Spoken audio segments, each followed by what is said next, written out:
Anger, fear, shame.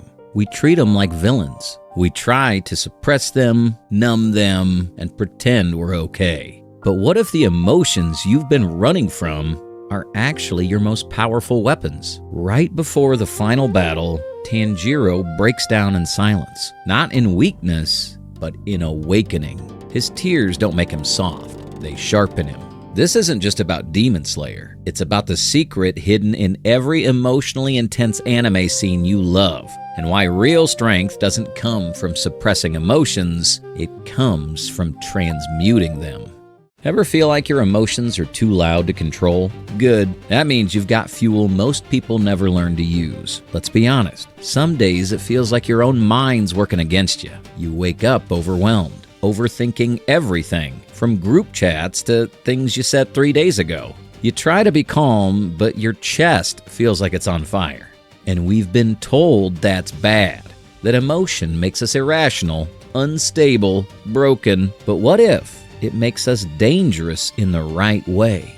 In psychology, this process is called emotional transmutation, transforming raw emotion into meaningful, directed action. Carl Jung believed this came from integrating your shadow, the parts of yourself you're taught to hide. Meanwhile, Marcus Aurelius, the OG Stoic emperor, said, "The mind adapts and converts to its own purposes the obstacle to our acting. The impediment to action advances action. In simpler terms, what blocks you builds you." Tanjiro doesn't fight in spite of his emotions. He fights with them. His breath forms aren't just techniques. They're meditations forged in grief. His tears? That's his soul making room for resolve. Zenitsu is a human panic attack. He shakes, he cries, he runs. But the second he lets go, boom, God tier power. Why? Because fear doesn't vanish, it becomes focus. And Kanao? She was trained to feel nothing. Total detachment. But when she finally chooses to feel, to care, to act, she becomes unstoppable. Michael Phelps, one of the greatest Olympians ever, once said that he used feelings of isolation and emotional pain to push through grueling training. He didn't numb the pain, he channeled it. Your emotions don't need to be silenced. They need to be understood and wielded, like a blade forged in fire. Next time rage, fear, or shame rises in your chest, don't fight it. Pause. Ask, what is this trying to energize me toward? Then move with intention, with clarity, with fire. Your emotions are ancient, raw tools. You don't bury them, you hone them. What if I told you Marcus Aurelius and Carl Jung would have totally vibed with Inosuke? I know, sounds wild. One's a Roman emperor, the other's a modern psychoanalyst, and Inosuke, he's a shirtless boar boy who screams at mountains. But stay with me, because this is where things get real. Some of you watching this, you've been carrying rage for years. Not the loud kind, the quiet kind, the kind that turns into sarcasm, silence, or self-sabotage. And you tell yourself, that's just how I am. But what if that anger, that raw energy, is actually your soul's way of begging to be used? Carl Jung called it the shadow, the part of yourself you suppress, repress, or pretend doesn't exist. But here's the kicker. Jung believed that unless you face the shadow, it controls you. Marcus Aurelius never used the word shadow, but he lived it. You have power over your mind, not outside events. Realize this, and you will find strength. Together, these two philosophies give you the blueprint. Face your fear, name your rage, turn your shadow into strength. Inosuke isn't just chaos for chaos' sake. He's a child who was abandoned, raised by beasts. He wears a mask not just on his face, but on his soul. His rage is a shield. But here's the shift. The more he lets others in, Tanjiro, Zenitsu, the more that shield becomes purpose. He doesn't lose his fire, he refines it. In Rengoku, he carries the weight of a broken family, a father who gave up, expectations that crushed his youth. But does he lash out? No, he turns that pain into resolve, protecting the weak, smiling even as he's dying. He becomes fire. not by rejecting pain, but by embodying it. Jocko Willink, a Navy SEAL commander, has a mantra: good. No matter what goes wrong, he reframes it. Didn't get promoted? Good. More time to improve. Failed?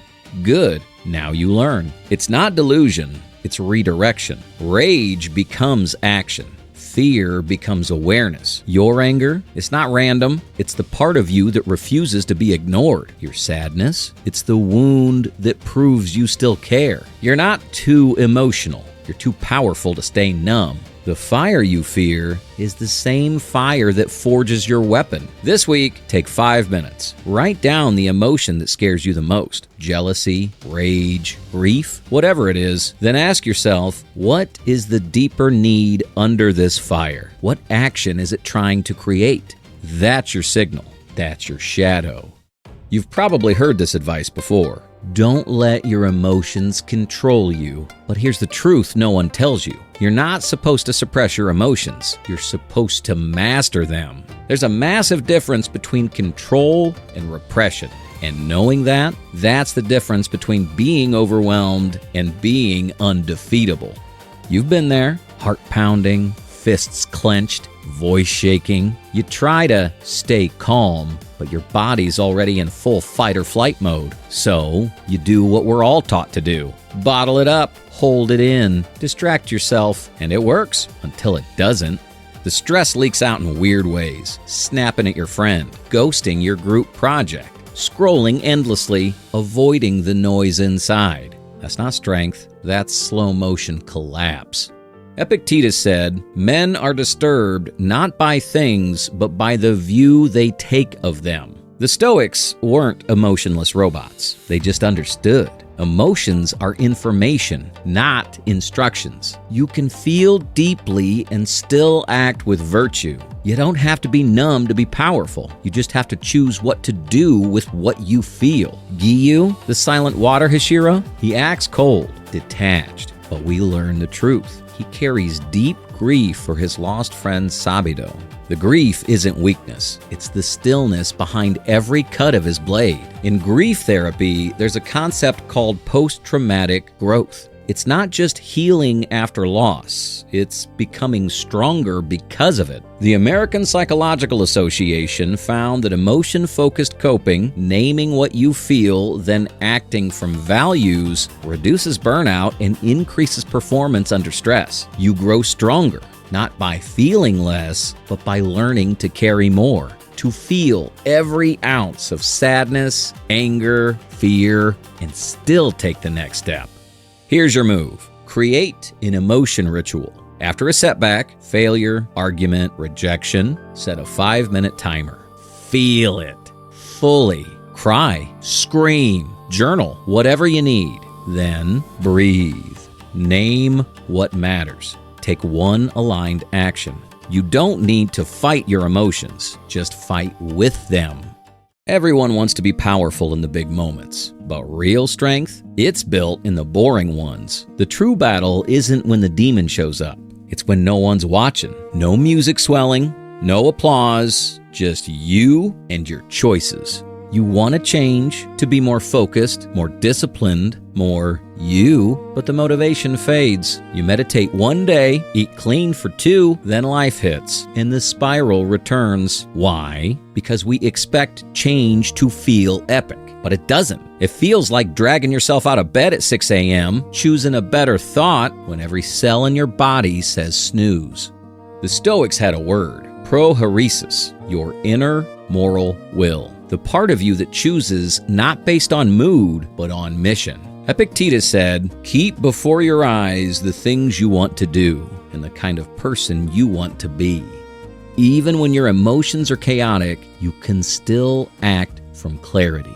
This is emotional alchemy at its highest level. Not just transforming pain in crisis, but choosing excellence in the ordinary. Tanjiro doesn't wait for a perfect moment to become who he's meant to be. He trains relentlessly, even when exhausted, even when failing, even when no one's watching. He bursts gourds, breathes through pain, not because it feels good, but because he's committed.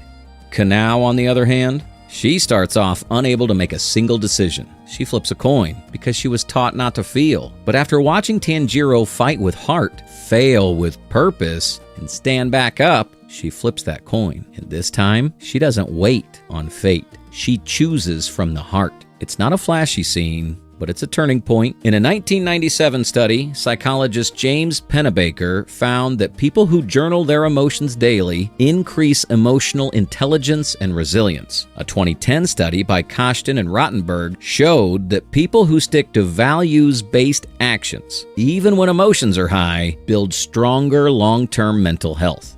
So no, it's not about feeling motivated, it's about feeling everything and still choosing well. Strength isn't forged in one heroic act. It's built in 1,000 invisible decisions. When you rise early, when you speak gently in a storm, when you follow through when no one's clapping. Each one is a quiet act of emotional alchemy, a rebellion against chaos. Pick one anchor value: kindness, courage, clarity, consistency, whatever calls you. Write it down. When the emotions rise, stress, sadness, rage, return to that anchor. Let it steer you. Not perfection, just alignment. If you feel too much, good. That means you haven't shut down. You're not numb. You're still alive, still in the fight. Tanjiro's tears don't weaken him. They sharpen him. His grief isn't a burden.